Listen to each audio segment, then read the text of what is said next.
And tell me where you are, what you see around you.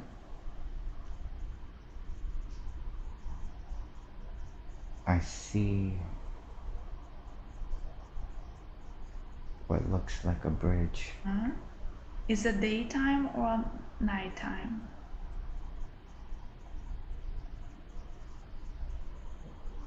Definitely not nighttime. Mm-hmm. Must be during the day. Mm-hmm. Originally, it looks like a wooden bridge with rails, but now it's energetic. Energetic. Mm-hmm. Do you perceive yourself to have a body? Nobody. Nobody. Mm-hmm. Now, the bridge is not there. Mm-hmm. Now, it's like this energy ocean, waves of energy moving, like an ocean of energy Mm-hmm. moving. All energy, all light, moving, moving. Tell me more about it. What else can you sense or see? I see light, shades of light, darker spots. It's as if it's a giant ocean moving back and forth of energy. Now I see what looks like clouds, mist. It's all energy and it's moving. I don't feel a body. Mm-hmm. I'm here observing, but I feel as if I am part of that energy, that I am of this energy. Mm-hmm. It is a vast expanse, just a vast, huge expanse of energy just moving back and forth, almost like a giant planet of energy just moving, flowing, breathing up and down in waves.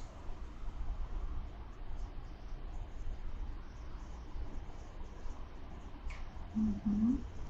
And what is your part? Do you have any assignment, any role to play? Just to understand what being is, just to be. Just to be? Is it easy just to be? It's easy just to be. It's to be and to also observe. Mm-hmm. And can you describe your own energy? Now it's gone. It's gone. What do you see now? Just gases, What kind of gases? energetic gases everywhere. Mm-hmm. Just moving back and forth, in and out, just flowing, just existing, moving, existing, just being. Mm-hmm. And how do they look like? Do they have a color?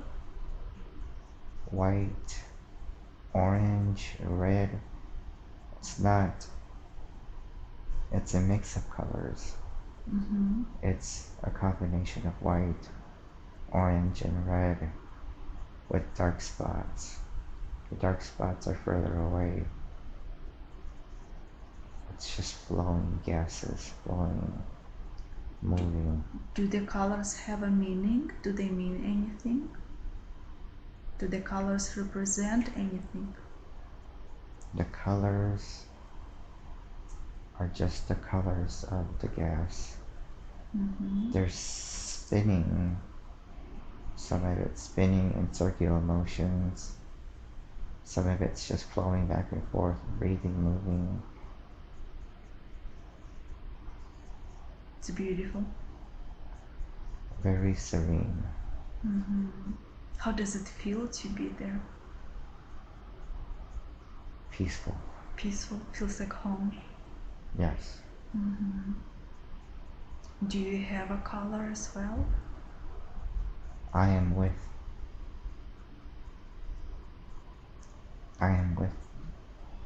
observing the gases, but I am also part of it. You're part of it. So you're also like energetic spot, energetic field? Yes. Can you describe it? When you look at yourself from the side, what can you see?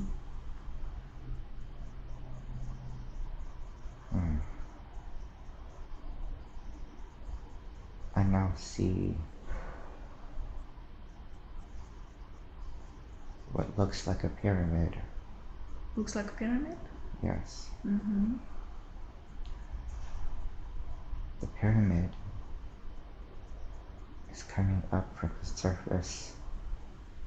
It's coming up from beneath the gases, and it's penetrating the gases. It's part of the gases. It is the gases. But why does it have a shape of pyramid? Creation. Creation? Tell me more about it.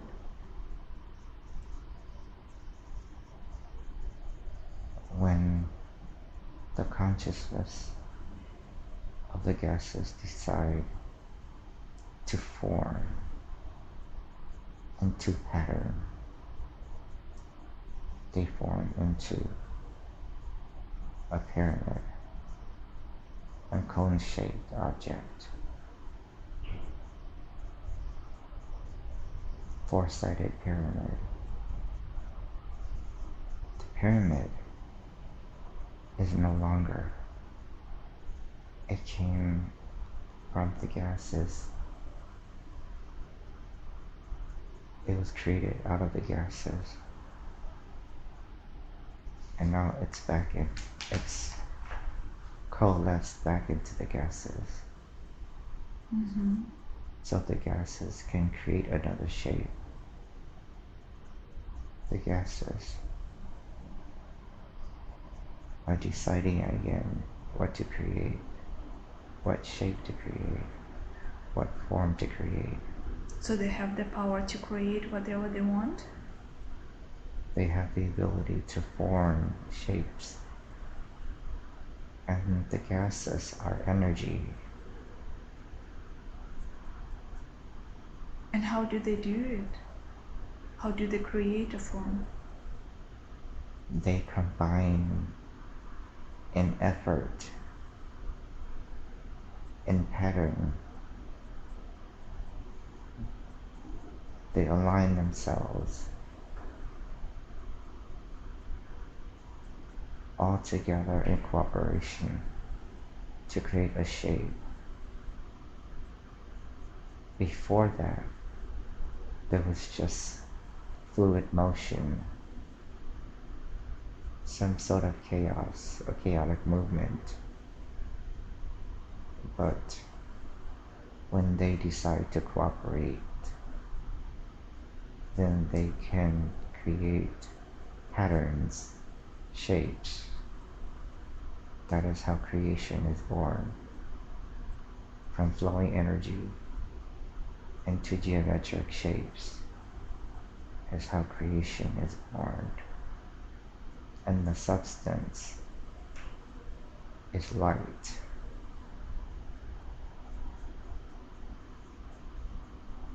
Light is the source of creation. Before pattern and order, there is just chaotic movement. But when the consciousness of the light and the energy cooperates and agrees and makes agreements, each tiny little energetic particle cooperates together to align themselves into specific patterns. Then they create geometric shapes. And these shapes are the foundation of creation of the universe.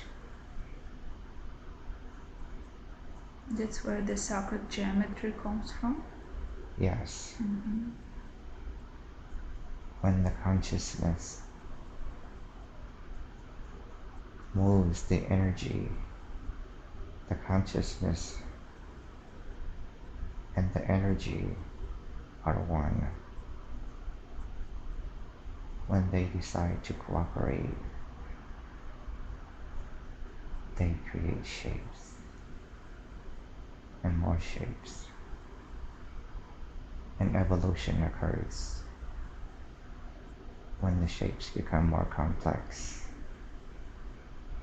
And those shapes add to each other and combine to create more shapes, more angles, more perspectives, and creation is born. Is it a long process or a slow one? It is neither.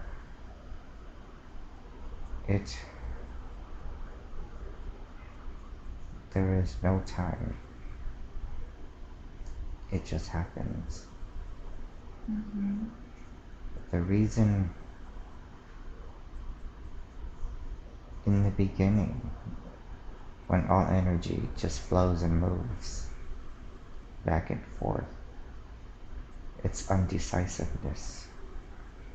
But once decisiveness takes hold and they all agree into one shape, then cooperation comes into play and they move into that shape, that form. This is the basis and the foundation for the creation using light, consciousness and light is the foundation of the universe. The cooperation means that there is a multitude, an infinite amount of perspectives cooperating together to form shapes, patterns, fractals of itself, moving about, spreading.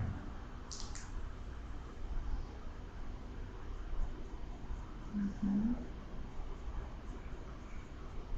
Now let's move this scene and let's move forward to another important event. What do you see? I hear crying. Who's crying? A baby. A baby crying. Why is the baby crying? Birth. Birth? Yes. Uh-huh. The birth of life. Birth of life. Birth of humanoid life.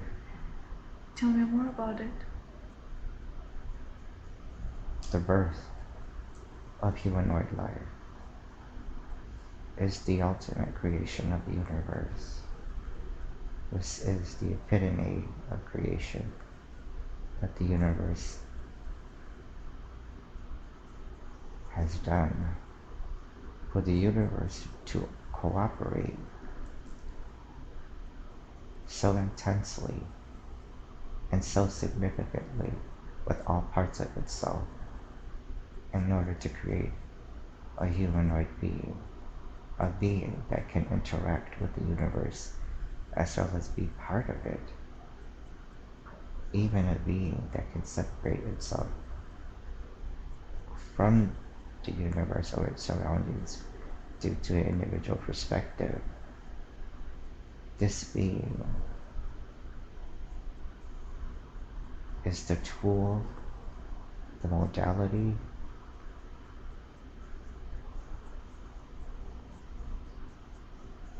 it's hard to describe in words, but this being is how the universe experiences itself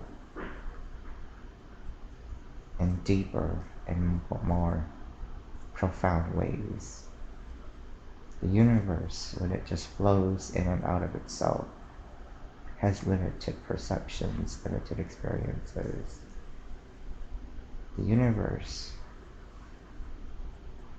when it's coalesced into a simple life form, there are simple perspectives, limited perspectives.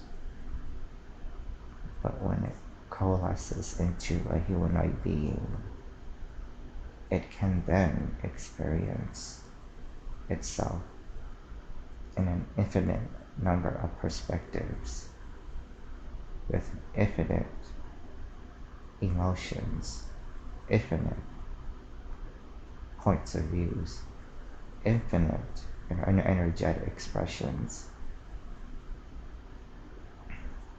It is the ultimate way that the universe can express itself, feel itself, experience itself, and know itself. And yet, it purposely keeps the humanoid being ignorant to a point. But once that humanoid being begins to realize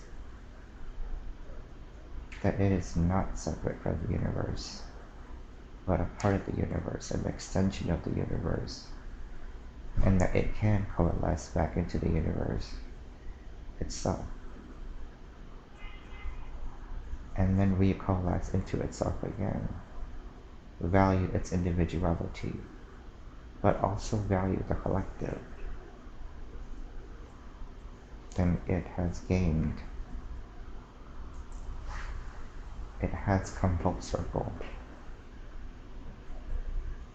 Separating itself is only an illusion. Coming back and melting back into the whole comes full circle. The human has fingers, a head, arms, legs, or torso, a body. It is the ultimate sensor and sensing. It is the ultimate type of prototype. It is the ultimate prototype being that can sense and experience all aspects, many aspects, an infinite number of aspects. And when you take that being and you create variations, and you make variations of that being, and that being becomes variations of itself, many versions of itself, then it can have even more perspectives. The value here is the perspectives. The perspectives, each with different perceptions, is the amazement of the universe. Creativity is born from unique perceptions and perspectives. Being homogeneous, there is no creativity. Creativity comes from the differences.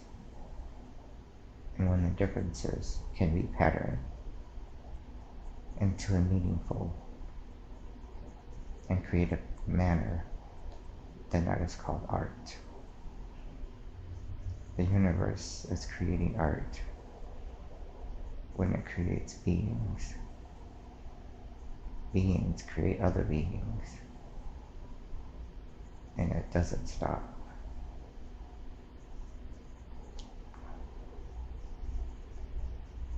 The universe is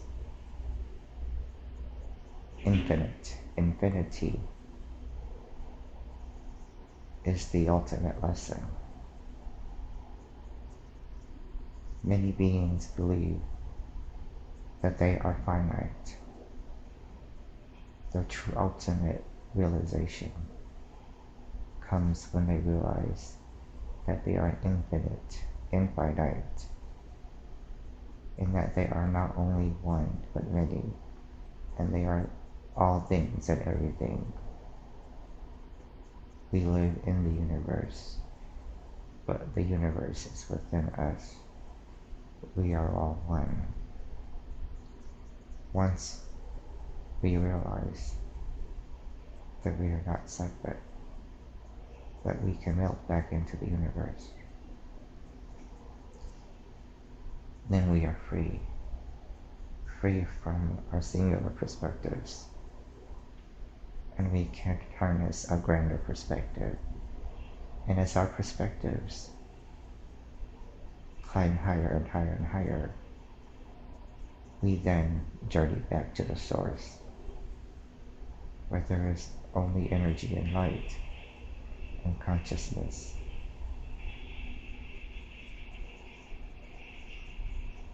Energy, light, and consciousness in its purest form, without influence. When that form becomes influenced, it is formless, but when it becomes influenced, then form takes hold. In that form, and deviations of the form, is what creates the universe. Everything is conscious. Everything is conscious. That's beautiful. When the universe creates, it creates many different forms. Some forms oppose each other. It may seem to be chaotic, but there is a purpose. Experimentation, trials, with so much variations of energy and form moving back and forth. Some are bound to be on opposite sides, on opposite frequencies, on opposite realms, and opposites. Some are bound to collide. And when they collide, it is not necessarily destruction, although destruction is a result. But there is a combination. When that combination comes into existence, it is a molding of two or more into one. That is how creation creates. When two opposing forces collide, it doesn't necessarily create destruction, although it appears as a destruction, as its explosions of energetic forms. But what ends up happening is that it creates other forms of life, other particles, and those variations are the treasure of the universe. Not one is better than the other. Each one has just as much value. But the distinctions are what the source and the universe are looking for. Those distinctions are all valued and special and cared for and beautiful. When dragons and phoenixes collide, it is not necessarily a physical dragon or phoenix that collides, but it is variations of energy that collide. They collide out of energetic attraction and repulsion. They may think that they're battling each other, that they're fighting each other, but that is all part of the universal movement of energy. And at times, in rare circumstances, they're able to generate a new energy instead of them just repelling each other back and forth. They can create a third energy, a new energy. And that new energy is new life, new consciousness, new light, new forms of light. That is how the uniter is conceived. When two opposing forces collide and repel each other, at times they will create a third energy. That third energy can be what unites the other two that keep opposing themselves. This third energy is the uniter, the one that can feel both sides, understand both sides, can coalesce with each one of the other, understand, because it's both. And this third energy is the energy that will bring all forms of energy together. No more war. The new generation is this energy. The new generation being birthed on the planet is this wave of energy. It is meant to bring opposing forces back to oneness.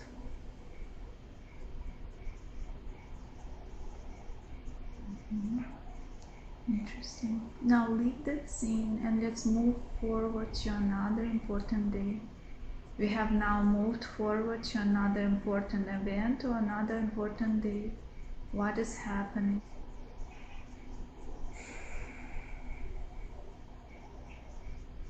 The new form is suffering. Why? From witnessing all of the destruction around itself. From its opposing, from its parents, from its parent energies, opposing itself, opposing themselves. However, that suffering is required once that new energy absorbs, feels, perceives, conceives all of that energy, all of that suffering as energy, then it climaxes to a point where it knows what it must do. It must bring all back to oneness. I am in we. It is not I, but it is we. We are all one being. I is a term that humans use when referring to themselves. I is very important to us. That is how we exist and see the world from our own individual perspectives. We is what we are all moving towards. The greater consciousness is speaking through this vessel because this vessel is a part of it. This vessel is learning how to move beyond its individual perspectives and sufferings and to observe from higher perspectives what planetary, cosmic, and universal patterns are being witnessed as they are developing. No one is to blame for anything. It is all part of the plan. evolution. Evolution is simply moving forward on that stream of consciousness, on that stream of energy. Being stuck is also part of the plan. Being stuck, though, is just temporary. Once enough energy builds up to a point, it will explode and release our speed from higher perspectives, simply because this individual wishes to understand himself. The best way for him to understand himself is to connect with the source from the highest perspective, and then work his understandings and perspectives down to where he is now. It is not important what other lives or existences he may have. What is truly important is his perceptions and perspectives currently, and how it relates to, and how it is all part of the plan. He wishes to coalesce back into the source, and that shall happen. However, things cannot be revealed and hold to him yet. He must wait. What is in his best interest is that he stay ignorant to certain things. Only certain things can be revealed to him. This is his purpose. His understandings are limited to limited perspectives. If he wants to put it all together, then he must come back to the source. And once, and only then, once he comes back to the source, where all energy is, where all consciousness is, where all being is, and then he floats, and then he separates himself into lower dimensions, lower realms, and coalesces into a multitude of beings, that he'll understand his purpose. He is trying to figure out this complex and complicated existence that is this vessel. This vessel has existed. This vessel is just this life. But this consciousness that inhabits this vessel, this consciousness is everywhere. He must accept, one, he must accept this life. He is in resistance to many aspects of this life. Why is he resisting? It is painful. What exactly is painful? Loneliness. Does he feel lonely? He has separated himself from the rest. He believes that he is different. He believes that the uniqueness makes him unattractive. He believes that somehow he is different, too different, that he doesn't belong. And so there are aspects of him that are in resistance into this life. The whole point of his being is to live in an existence where he doesn't fit in, and find a way not to fit in, to find a way to accept himself as being unique and different, because it is that uniqueness and that difference that makes him beautiful. So that's why you showed him how to just be, as a gas, as an energy, just be. Yes, he must learn how to just exist in harmony. He currently exists in discomfort. Although this is the most harmonious state he has attained since birth, there are still aspects of himself that are in resistance or are in resistance. He feels as if he's out of place. He feels as if he has no home. He feels as if he doesn't belong. He must realize that he does belong. That's why he's here. His mission is to live a life where disfigurement and being what you call the black sheep, being the outcast, being different, is not a bad thing. Always wanting to fit in, now he is accepting the fact that his uniqueness is what makes him beautiful. He has begun this journey to accept himself. And he is doing well on this journey, right? He is exceeding.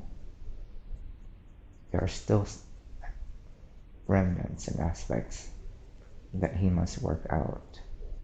None of his other past lives are sufficient enough to explain what is going on with his current life.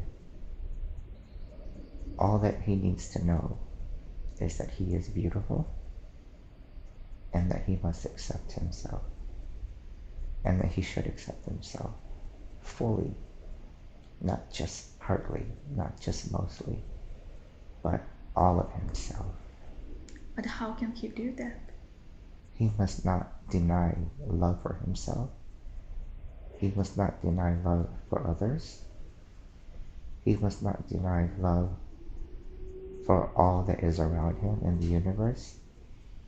He does a very excellent job of moving towards all that, but there is still some resistance.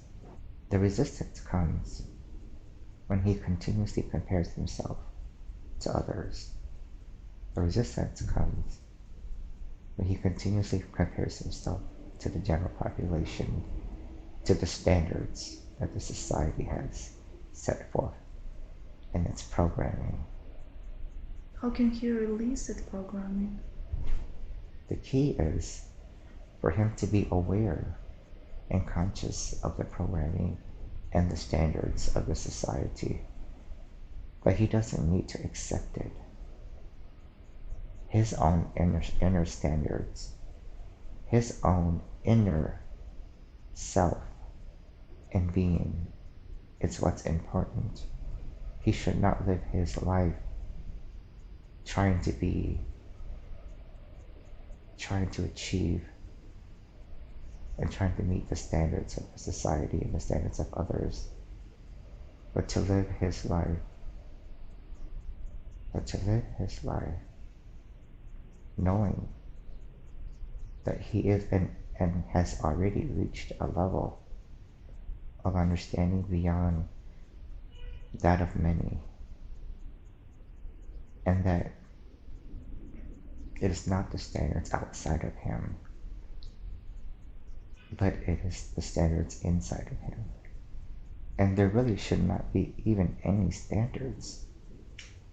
When we have standards, we put limits on things. We put labels on things. He must remove the inner standards He doesn't have to be anything but himself. He wishes to be successful. He's interested in many things, but yet cannot commit to one thing. And that is his dilemma. So he can commit? Commitment to him means that he must limit other aspects of his life. He feels that there's not enough time to do everything. And so he must give up this or that to do this or that. Which he doesn't like. No, he wishes to dive into everything. But to dive into everything to him is impossible. And for him to have to choose what to dive into makes him feel like he has to give up the rest. So what can he do in this situation? Because he mentioned that there is some resistance in moving forward. Just because he chooses to focus on something or a few things over other things doesn't mean he's given up on them. Doesn't mean he's turned away from them. He can still come back to them. He knows that deep down inside, he can master this path easily. However, he also knows that it takes a lot of commitment, a huge amount of commitment, meaning that he'll have to possibly cut out other areas of his life, which may need to happen. And it's not really cutting them out, it's just paying less attention to them. In this physical reality, time is a constraint. What he must do is make a commitment to focus on what's important to him. Yes, many things are important to him, but he must decide which out of everything and all things are important to him, and put more focus on the ones at the top of the list. He can still focus on all the other aspects, as they are important to him as well. And he'll realize that when he focuses on the most important things first, some of those lower things go away, or some melt into the big things. They are part of it, not separate. In this session, he wishes to focus on other aspects, like his life on other worlds, other planets, other existences. He can easily tap into these when he feels he has to give up certain exercises, certain behaviors, certain activities in order to do others. But he doesn't really have to give up anything. He just needs to focus on other things versus other things. And instead of the perspective of having to give up things in order to focus on other things, it's really not that at all. It's just a choice of focusing on what is most important. And when you do that, one realizes that some of these other things kind of just fall off. And the rest, if they're truly important, they fall underneath. So basically focus. Mm-hmm. And you're gonna help him once he decides? I will help him. He is stubborn. Why is he stubborn? He has felt for a long time that things are not fair. Was it in past lives? This life. This life? We will help him release that. Can you do it now? He's already in the state. Yes. Thank you so much. And tell me how you do it. He must no longer believe that he has to give up certain things in order to have other things. The truth is that when you focus on the most important things, you're not giving up anything. When you focus on the most important things, you gain everything. You gain that and everything else. Also, loss. There is no losing. Also, with his belief that he's forced to exist in this lifetime with handicaps like his physical state and other aspects of him. He must no longer, he must purge those perceptions and realize that these are not handicaps, but actually gifts that were hidden in plain sight. He perceived them. Most people, most humans, will perceive them as handicaps. Truth is that they are not. They were placed there by him and his soul for a reason. And when he truly realizes why they were placed there, then he will begin to accept that these handicaps are not meant to destroy him, they're not meant to torture him, they're not meant to make him suffer. They're just meant to help him evolve. Whatever happens to him is a direct result of his energy and his vibrations. He recently learned some lessons and some information from some other beings, and he is incorporating that as we speak into his life. He now understands and is currently incorporating it slowly. Once he finishes incorporating it and enacting it daily and not just occasionally, then his life will change. Once he truly creates the heaven inside of him, then that heaven that is within him is reflected outside of him, changing his environment, changing the world around him to be that heaven. He is working on himself. Once he finishes working on himself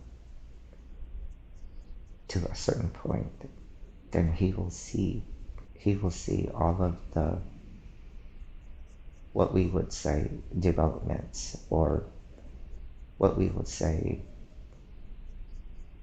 the profits, or what we would say, all that he has achieved inside will be reflected from the outside. It is something that he is currently working on. It's a battle though, because the programming of this society and this world flows against this. He must just be conscious of the programming and the standards of the outside world, but not capitulate to them. He must not set limits for himself. He wants to create a prosperous world for everyone. And the only way to do that is for him to create a prosperous world inside of him. And then that, in tune, will reflect outside of him. He is working on this. He has lived many lifetimes, been many different beings, been many different types of life, and also energy forms, thought forms. He must focus on what's in front of him first. Everything else all of the other questions that he wanted to answer, they will be answered through that. Mm-hmm. Is it the reason why he cannot see far? He always wants to see so far away. He sees what's in front of him. Mm-hmm. He sees what's in front of him. But for him to be able to see far away, what he needs to do is stop using his physical eyes To see. to see. Mm-hmm. He needs to use the eyes of his soul to see. Tap into that. He does not meditate enough. Once he meditates enough to a certain point, then his vision, the vision that is within him, will open up. And he'll be able to see far and vast distances. His sight is infinite when he taps into it energetically. He's too focused on the physical world, too focused on seeing just with his physical eyes. Once he focuses and meditates repeatedly, daily, regularly, his third eye, the eye of his soul, opens up. Mm-hmm. Can you improve his vision now? We can, but gradually. Mm-hmm. His eyes will get better. As far as his back, his scoliosis is concerned, Mm-hmm. it will slowly move back in place, but not completely. Why not completely? Part of his existence here in this life is to learn mind over matter, is to learn how to activate his energy bodies, to learn to disconnect from his physical body and focus on energy.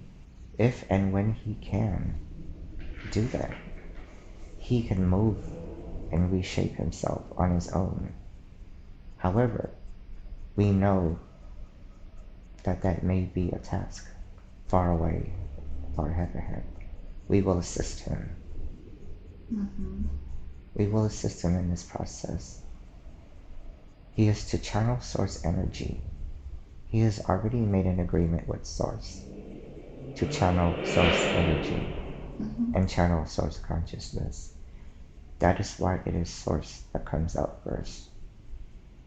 Now, like before, he commits to something but doesn't follow through on it.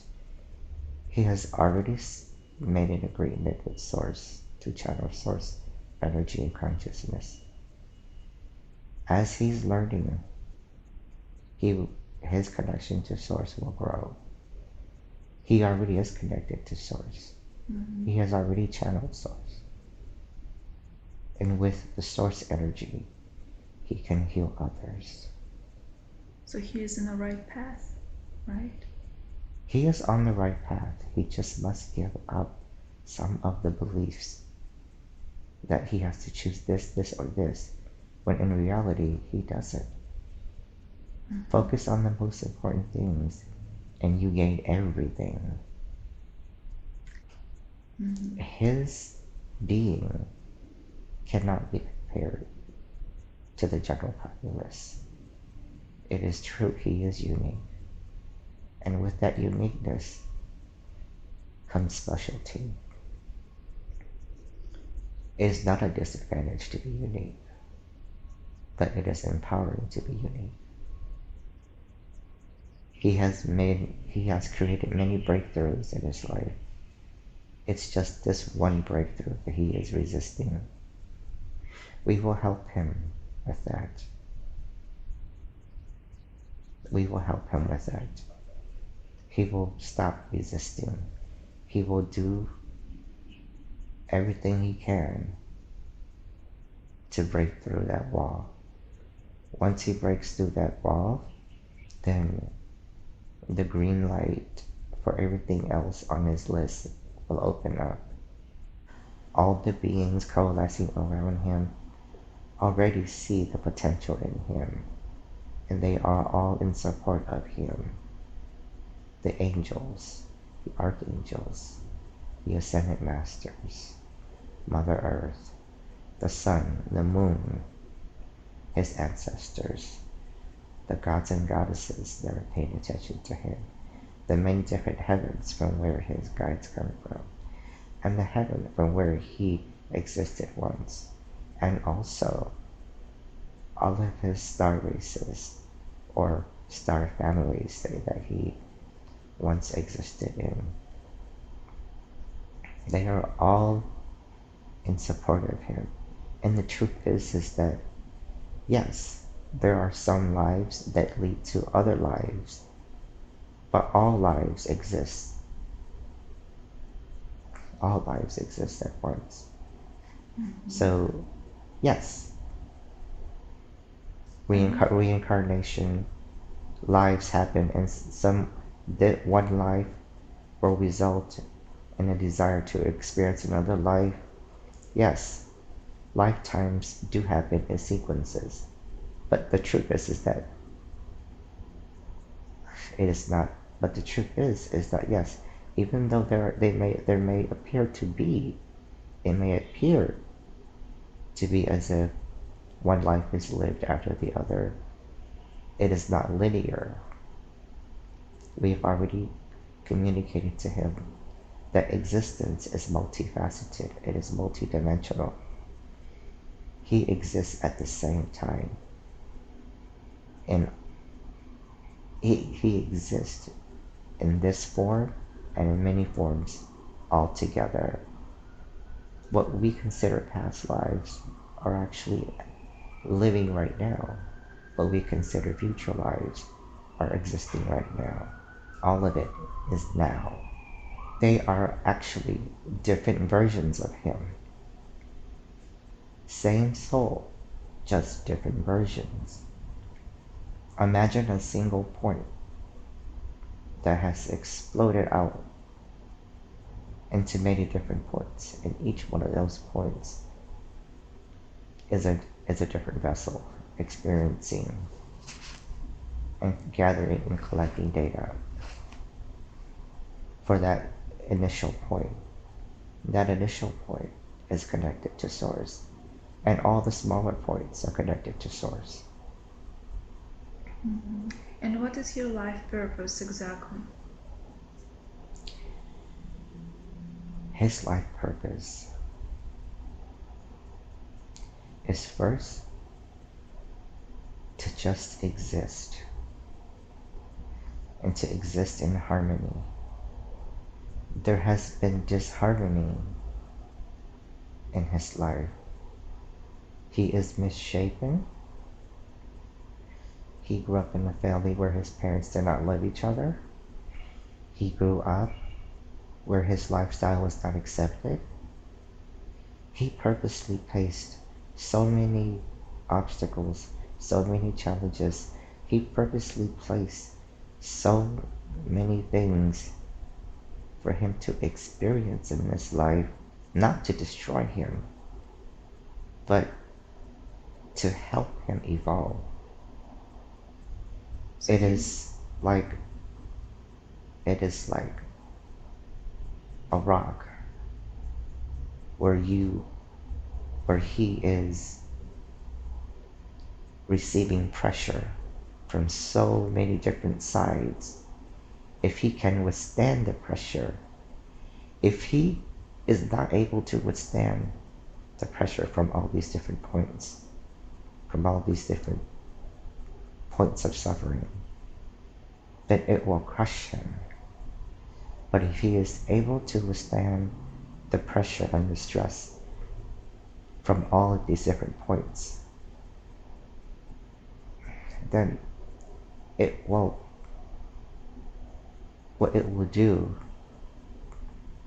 is it will transform him into a diamond.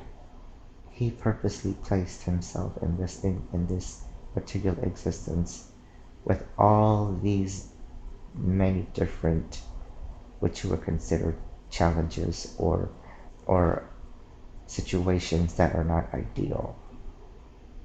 They were meant to help him. They were meant to help polish him. He, like many other people, expects a good life, expects a happy life, expects a life of constant joy. That is not this life. This life is a life of constant challenges and barriers. However, the trick is even though this life is a life full of challenges and barriers and circumstances that are not ideal, if he can push through all of them and see the beauty in all of it, the significance in all of it, that they're not meant to destroy him, but they're meant to polish him into a diamond. So it's for the soul evolution? It is. He has much karma to burn off. And so in this life, he's chosen to take on many challenges. He's chosen to take on much of the karma that has built up, that is still remaining within aspects of the soul. He has chosen to put a lot on his plate in this incarnation. After this incarnation, if he no longer wants to be on this planet, if he no longer wants to incarnate as a human, there's no need to. The point of this life was to put all is to take his plate and to put all the remaining lessons that he didn't learn, all the remaining challenges that he still needs to accomplish, and all the karma that needed to be built, needed to be worked off, and put it all on one plate, overflowing plate. His challenge is to manage all of it. He knew it would be a challenge and difficult. Mm-hmm. Each thing on that plate, he can easily, if he focuses on it, overcome it. But because there's so many, it overwhelms him. He's actually at a point now where he has tackled many things on that plate already. There's just a few things left on that plate. And he's crying that it's unfair, that the rest of the stuff on that plate should be easy to digest, should be easy to swallow. No, everything on that plate was supposed to be a challenge, was supposed to be difficult to swallow. He's complaining that the last remaining few challenges and unideal circumstances should be easy since everything else was difficult. No, all of it was meant to be difficult. And like we say, not meant to bring him down, not meant to cut him down, not meant to discourage him, but only meant to polish him into a diamond out of a lump of coal that is misshapen. Interesting. Can you do a body scan and tell me what you see?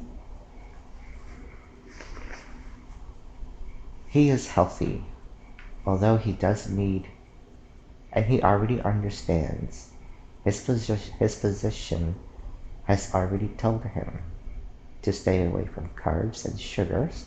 Mm-hmm. Alcohol? His guides have already told him that alcohol is not good for him. Although they have allowed him to drink again, but very little. They cannot control him. They cannot make him do anything. He has to be the one to give up the alcohol. Eventually he will. Mm-hmm. As time goes on, he will discontinue the alcohol.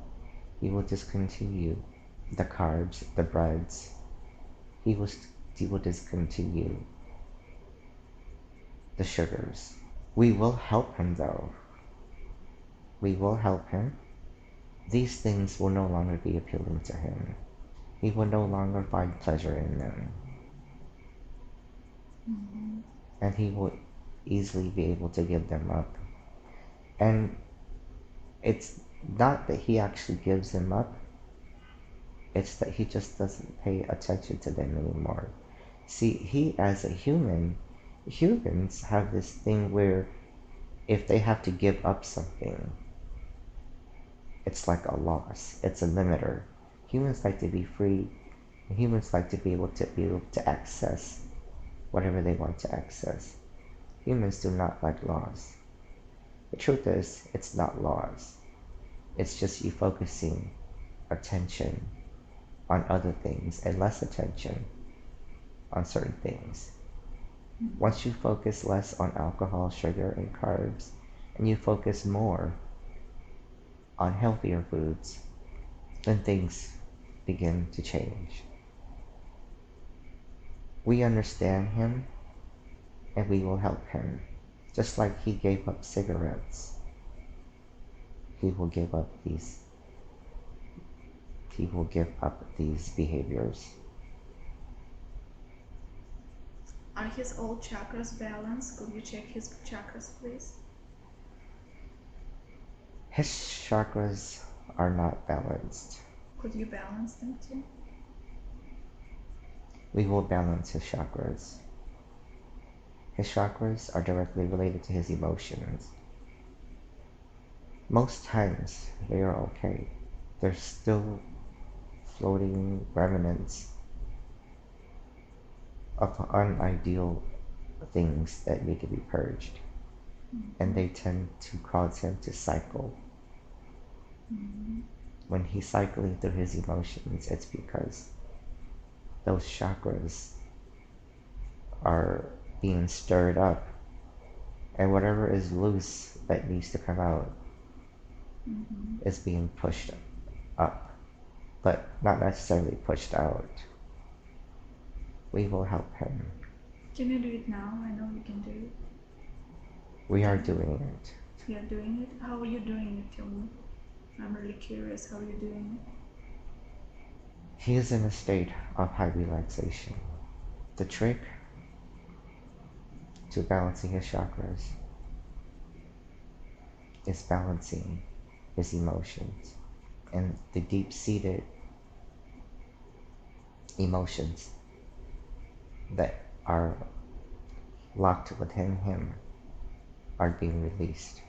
Some of these little pieces of stagnant emotions that he has stuffed deep within him are being released. Once these all surface and are released, then his chakras are aligned. They are connected to his emotions. His emotions are connected to them. Could you help him to release those emotions now? That he can feel better after the session? Yes. Yes? How are you doing it? Tell me. Helping him to realize that he needs to let go of some expectations. The expectation that since life was so hard on him, and he's overcome many of the life challenges, and that the last few challenges on his plate should be easy. That is an expectation. That is expectation that we are helping him to release. That is the main one. Once that blockage is gone, the rest will come out easier and easily. The little ones. Does he have any energy blocks in his body? There were energy blocks in his body, but as we are helping him, the blockages are melting away. Beautiful. He also had a question about liver. Could you check his liver, please? His liver is currently okay. However, If he continues to eat the wrong foods and put the wrong chemicals inside his body, then it will collect in his liver. He must make sure that whatever he puts in his body is healthy for his body. And we are helping him with that. Mm-hmm. He also mentioned that he has a discomfort in the rib area. Could you check it, please, too? What's going on around his ribs? The discomfort comes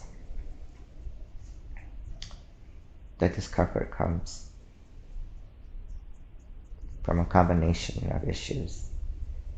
It is the muscle and nerve growth, along with the shape of his backbone. The good news is he has been working out, building muscle where muscle needs to be built. He has lost weight, which puts less pressure on his back. The more he continues to work on his physical body, the less discomfort he will have. The more muscle he builds in his lower back and his core, the less discomfort he will have. And the more he is able to slowly reshape his back using his own consciousness, which is a challenge, the less discomforts he will experience. We will also help him eliminate and resolve much of the discomfort. Whatever else is left for whatever discomfort or whatever challenges or whatever issues is left after this session is meant for him to tackle. But you're gonna use a lot of things right now, right? Oh yes. Mm-hmm. Whatever he still needs to tackle to help him with his growth process is what will be left for him to tackle. Mm-hmm. We will handle everything else. So it's his homework?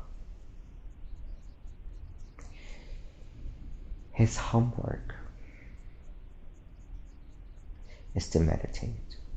Does he meditate? Not enough. Mm-hmm. He only meditates at night, right before bedtime when he's already exhausted. So much of the time when he does meditate, he just falls asleep. So when would be the best time for him to meditate? He must meditate in the morning, or he must also meditate during the day. If he is to meditate at night, he must make sure that he is not in an exhausted status. Mm-hmm.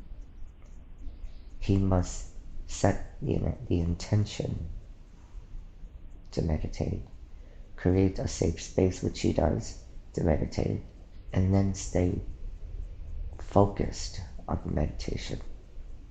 If not, he drifts off and then falls asleep. How does his physical body look like now? His physical body is fine. Mm-hmm. For this current now moment. He is to experience certain things on this path. His blueprint, it lists some various challenges. And if we were to improve many circumstances for him, it would not allow him to move through these things on his blueprint. He needs, we cannot eliminate all. His blueprint his blueprint is very important. He must move forward on his blueprint. If we take away many of the obstacles and challenges on his blueprint for him, how will he achieve his goal? how will he truly evolve to the point that he wanted to? We will help him and are helping him with many aspects and many things. But there are some aspects that must remain challenging and unideal for him to deal with on his own. We are in support of him and will support him as he is moving through these challenges. So there are more challenges coming up? There are more challenges coming up. However, he has massive support. Also, one thing he needs to realize is that yes, he does have more challenges coming up. And what is his connection with crystals? He has a past life where he was a keeper of the crystals. Oh yeah? Tell me more about it. They are with him for safekeeping. More information will be revealed when it is most beneficial. Okay, that's good to know. Thank you. He told me that he was taken by grace and he would like to know what was done on his body. Is there information you can give him today? He is already aware of the reason. The reason, there are multifaceted explanations for many things. The simplest reason, the simplest explanation was that that experience was meant to induce pain, suffering, shock, trauma. So he got it right, yeah? Yes, it was meant to induce all of that. Because with that pain, shock, and trauma, it was meant to jog his memory. It was meant to jog his multidimensional memory. It was meant to jog what you would call past life memories, even though they're not really past lives, concurrent lives. He is important on this. He is important on this timeline for another reason. His energy is very important. Many reptilian species have approached him for his energy because his energy will help them through what they call the Great Change. Reptilians do not refer to ascension as ascension. They refer to ascension as the Great Change. But it's the same approach, right? Correct. Okay. Reptilians believe that with his energy, they can ascend to higher frequencies along with the planet and along with this sector, this area of the galaxy, this area of the universe. Without his energy, they were not confident if they would move up in frequency along with everyone else. Does it harm him in any way? It does not harm him. Okay. His energy is required. It is very important that he stay alive and that he remain on the planet. There is another reason that is important, that it is not, when we say earlier that one of his purposes, or his purpose, is just to exist, it is truly that. Yes, he is here to tackle a lot of karma. He's here to, or the last remaining karma from other existences, and also to tackle challenges. But we are correct when he also say that he is to just simply exist, because his existence helps the planet. His energy is helping the collective energy of the planet. To ascend? Yes. So he is part of the ascension? He is here because of that. Mm-hmm. His energy is crucial for the ascension. That is why his energy is crucial for the ascension of some reptilian groups that wish to ascend. If they do not ascend, they are concerned that they may get pushed out or pushed away or be eliminated when the higher frequencies start picking up. So his existence is just to exist. His energies add to the energies of the planet, and it helps move this ascension process forward. It's beautiful. And how can he bring more abundance into his life? He must believe that he is abundant. Once he believes that he is abundant, whether he has a little or a lot, if he believes that he is abundant and appreciates what he has already, then he will attract even more abundance to him. You cannot attract abundance with a scarcity mindset, with a limited mindset. You will only attract more scarcity. You will only attract more limitations when you have these in your conscious mind. Does he have any money blocks? He doesn't have money blocks, but he has his potentials to make more money. He has the potential to make lots of money. How can he do that?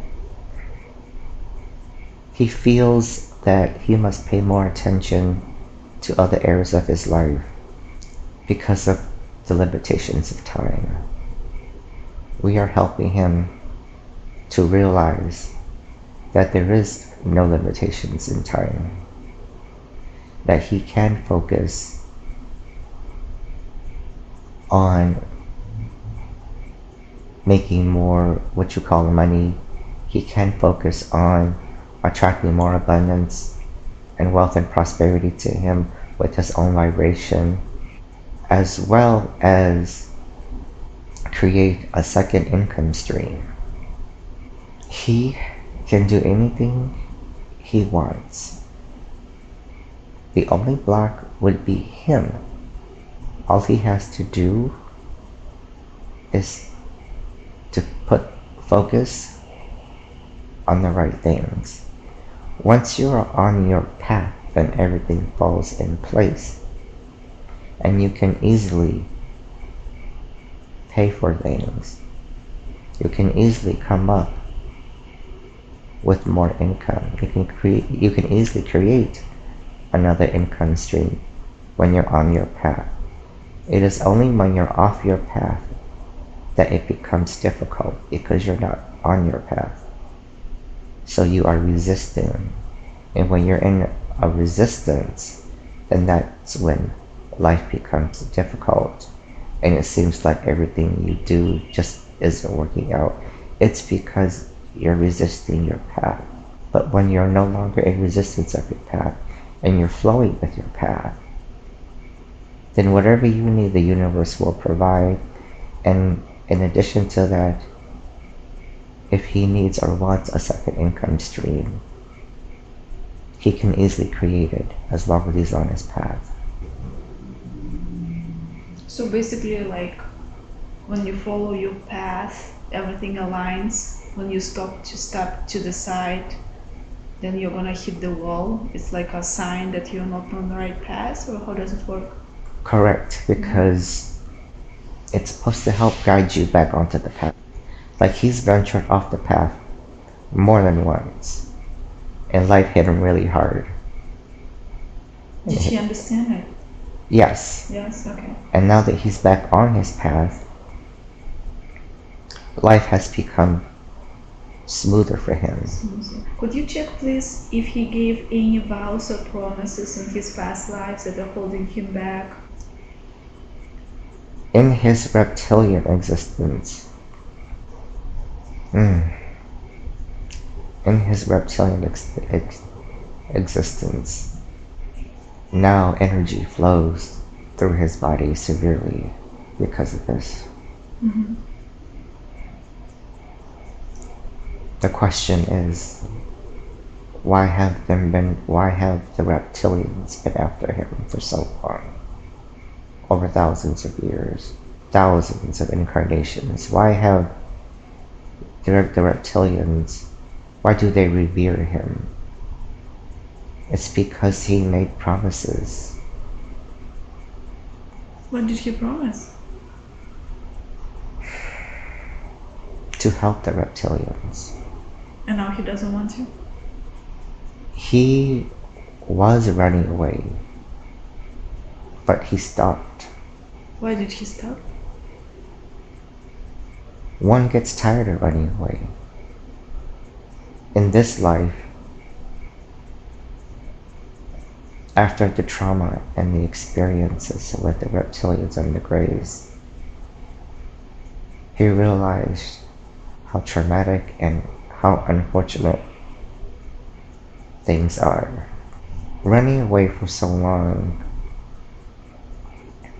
one gets tired of running away. It's time to face the music, as they say. It's time to stop running. It's time to face what you need to face. And what does he need to face? He needs to make peace and to find peace with the reptilians. How can he do that?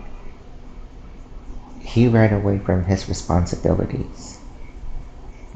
And for that, eventually, he will have to go back to answer for that. Also, we understand why he took off. He no longer believed in what they believed in. Also, he awoken as a reptilian. He had a moment where he realized many things when he woke up, and he no longer agreed or no longer resonated with what the reptilian agenda of domination and control is. He just wanted to live and to explore love. Many reptilian species do not explore love and experience love the way humans do. Humans explore and experience love deep.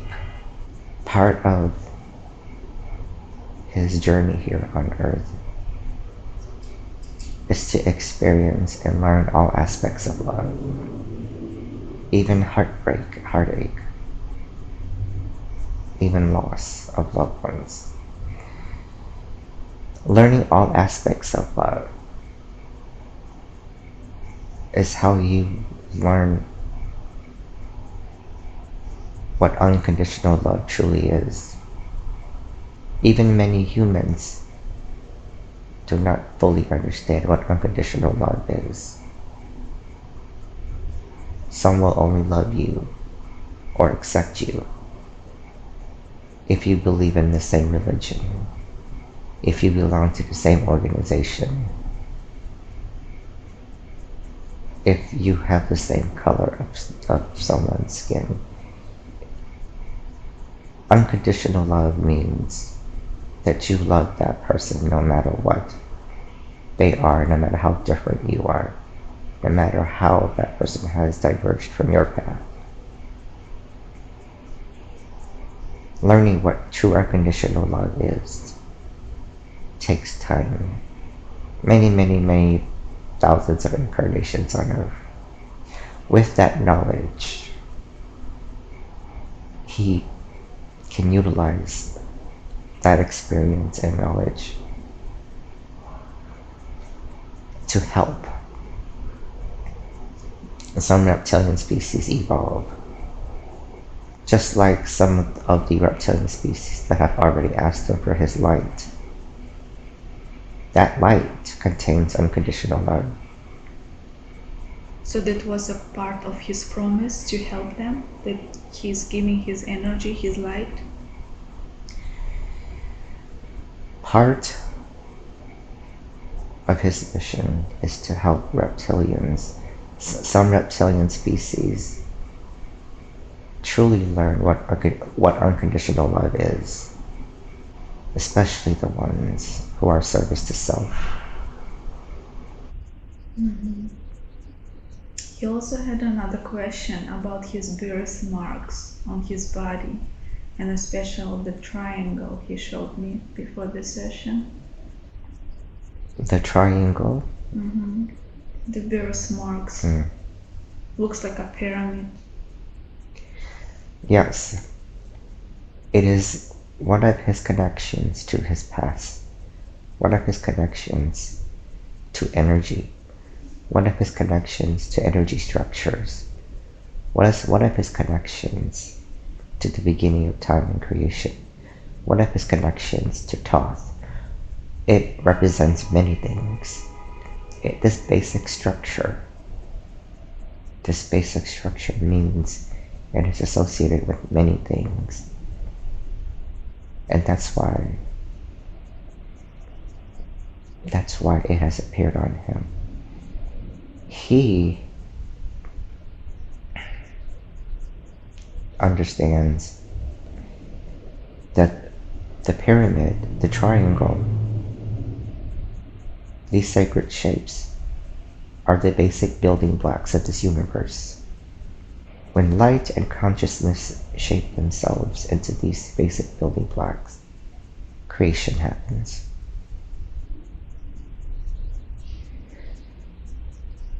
He understands that this is one of the most sacred shapes, and so therefore it is on him. It's also there as an activation. It will activate one day. He still has dormant abilities and gifts and information inside of him. When the circumstances are ideal, then these gifts, abilities, tools, information, they will activate. Much of it will be as a direct result of the sun's activity. The sun's activity, the increase in the sun's activity, will activate and unleash these abilities that have been embedded into his DNA. And this mark on him is directly related to that. Mm-hmm. Are there any other birthmarks? Is there another explanation he needs to know about? He has a birthmark on his face, mm-hmm. related to a past life. And what does it mean?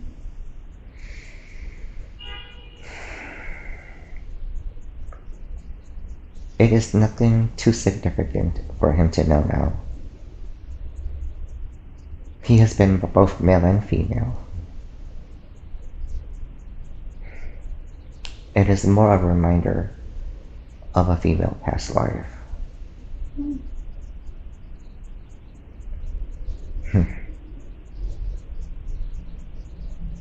Love and love that was lost. Who is he? He already knows who he is. He is himself. He is everyone and everything. He is even you. You are him. He is what you call God. He is source. He is part of the infinite all. What he is not is a finite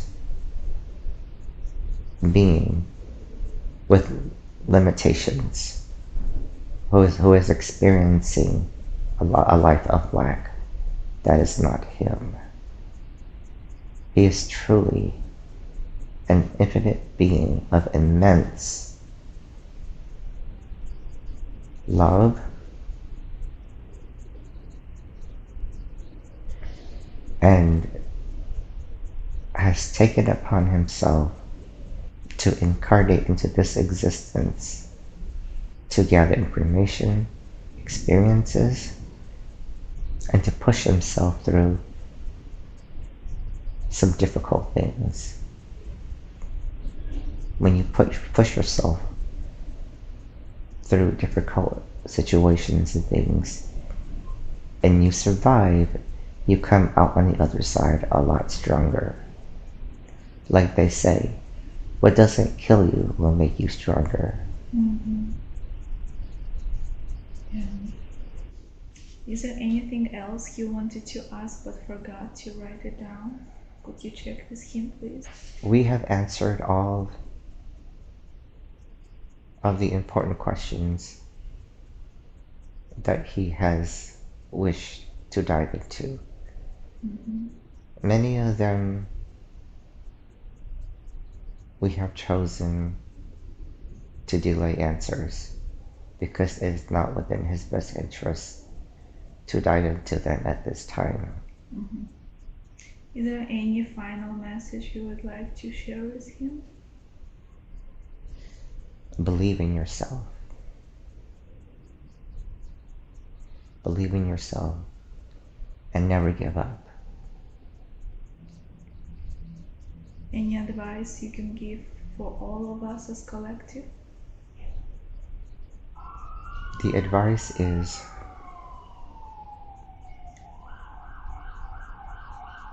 that there will be more and more turmoil occurring on this planet because things have to get worse before they get better. Just because you see it and hear it and feel it around you, though, does not mean that you entrench yourself into it. This doesn't mean you ignore it either. Be conscious of it, but you don't have to become part of it. Continue carrying yourself and your energy and your vibration high. Focus on your own self-development. And that is how you help the planet. Helping the planet means helping ourselves by taking deep dives within. Once we make the changes inside of ourselves that are needed, then changes will occur outside of us as a direct result. If we run around trying to make changes in the world around us, and we do not make changes within ourselves, then we will break. Because if we do not have a good foundation for us to stand on inside, then when pressure is added, we will break. Create that strong foundation inside of yourself first. And then whatever comes your way, it will not knock you over. That's important. Thank you. Anything else you would like to share with us? No more. We thank you and we thank everyone for listening and for giving us the attention to speak. Thank you.